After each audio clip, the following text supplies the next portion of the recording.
A cabinet minister has accused hoteliers of robbing people up to their eyeballs, while warning the planned VAT reduction promised in the budget is not guaranteed.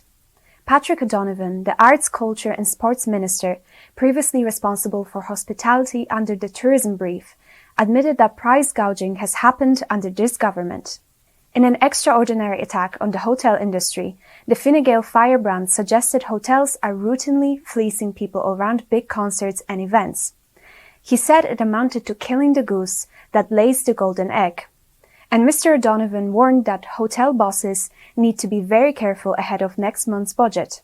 The comments have been met with surprise by the industry and within government, although the Fine Gael leadership was adamant last night that Mr. O'Donovan was not on a solo run.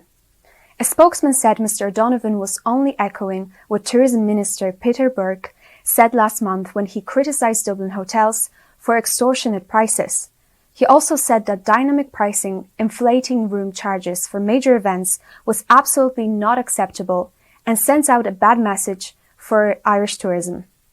Irish Hotels Federation President Michael Magner said he was surprised by Mr. O'Donovan's comments, and while he is a very fine minister, he does not know the reality of running a business himself.